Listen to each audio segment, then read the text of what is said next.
Hey, bienvenido de nuevo. Seguimos con nuestra serie de los grandes de la psicología. En el video de hoy toca el turno de Paul Ekman, uno de los psicólogos vigentes más trascendentes de nuestra época. Hoy te platicaré un poco sobre su vida y sobre su teoría.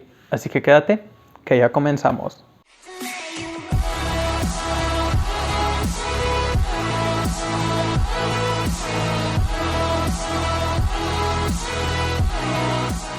Paul Ekman nació el 15 de febrero de 1934 en Washington. Su padre fue pediatra y su madre abogada. Además, Ekman tiene una hermana psicoanalista que también es sumamente conocida. Este autor tuvo un interés inicial por trabajar en el mundo de la psicoterapia. Sin embargo, tras ser enviado al ejército en 1958, se interesó en las aplicaciones que la psicología podría tener para poder cambiar los métodos de entrenamiento militar. Esto modificó sus intereses psicoterapéuticos por uno de investigación. Finalmente, terminaría por interesarse en el estudio de las expresiones faciales, situación que lo llevó a publicar su libro más trascendente, Cómo detectar mentiras, en 1985. Paul Ekman ha sido uno de los pioneros en el estudio formal de las emociones y de la relación que estas mantienen con las expresiones en el rostro. Entonces, la teoría de las emociones de Paul Ekman incluye 6 emociones y estas son de carácter universal, es decir, independientemente de la cultura, todos vamos a presentar estos 6 tipos de emociones. Y estos 6 tipos que Paul Ekman describe son la ira, el asco, el miedo, la alegría, la tristeza y la sorpresa, y al estar presentes en todos se intuye que son importantísimas para poder estructurar el psiquismo humano. Pero ¿cómo comienza esta teoría? Pues bien, sus inicios están en los estudios que este autor realizó en las expresiones y microexpresiones faciales. De acuerdo a Ekman, las microexpresiones son prácticamente efímeras, pero si somos lo suficientemente atentos a ellas, podemos inferir el estado de ánimo de las personas. Así, estas microexpresiones también son universales y por lo tanto aparecerán en todas las personas independientemente de su cultura. A pesar de ello, los estudios en este ramo psicológico siguen en pie, pues mientras no logremos estudiar a toda la población, tampoco podremos saber que la premisa de que las 6 emociones y las microexpresiones son universales es totalmente válida. Sin embargo, es una conclusión que se ha logrado dar a partir de los avances que hay en estos estudios. Entonces, ¿cuál y cómo son las 6 emociones descritas por Ekman? Como ya te lo comentaba, la primera es la ira, y esta surge ante situaciones que son aversivas o que nos frustran. En general, va a consistir en un proceso de activación del cuerpo que nos prepara para la lucha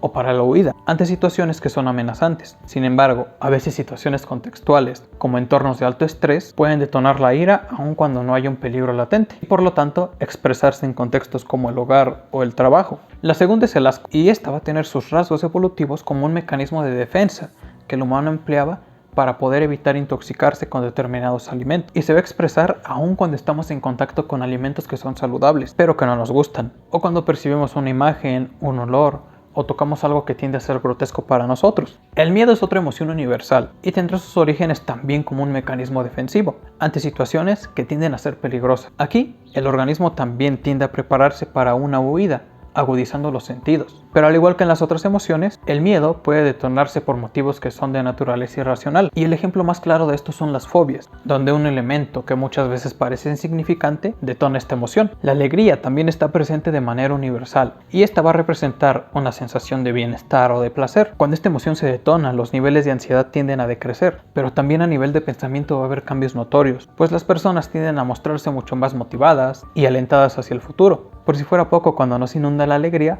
los niveles de energía también tienden a aumentar. Y del lado opuesto tendríamos a la tristeza, y aquí se presentará una caída importante del estado de ánimo. También habrá un decrecimiento en la motivación, en la energía y en las expectativas, que tienden a calificarse de una manera negativa. Y finalmente, Paul Ekman decidió agregar a este grupo de 5 emociones universales una sexta, que es la sorpresa, y esta corresponde a una reacción física e intelectual que se presenta ante eventos no previstos o inesperados, y que por lo tanto van a ser sorpresivos para lo que estaba aconteciendo hasta ese momento. Como te comenté antes, el descubrimiento de estas 6 emociones viene a partir del estudio de las microexpresiones, y con estas podemos tener elementos para identificar las diversas emociones que una persona siente, a partir de aprender cuáles son las microexpresiones propias de cada emoción. De la misma manera, al saber esto, podríamos detectar cuando una persona está fingiendo una emoción, ya que cuando esto sucede, el conjunto de microexpresiones propias para cada una de estas no se presentan totalmente. De manera general, el conjunto de microexpresiones que se presentan en cada tipo de emoción son los siguientes. Cuando una persona experimenta ira, se frunce el ceño,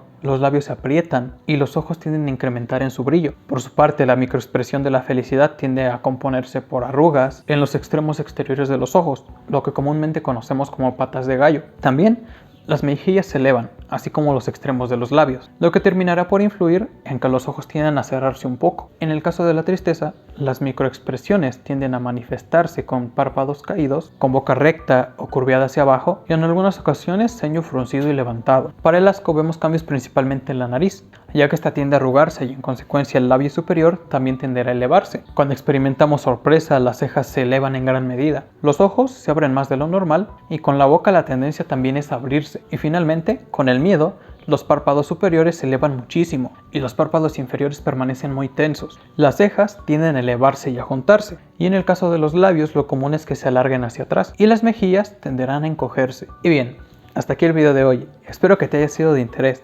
Si fue así, me ayudaría mucho si me dejas un like o si me comentas qué te pareció el video o de qué otros temas o autores te gustaría que te platiquen los siguientes. De la misma manera y como siempre, sería genial si me ayudas compartiendo este contenido. Esto me ayuda a crecer este canal, pero sobre todo me ayuda a acercar el mundo de la psicología a muchas otras personas. Cuídate mucho y nos estamos viendo pronto.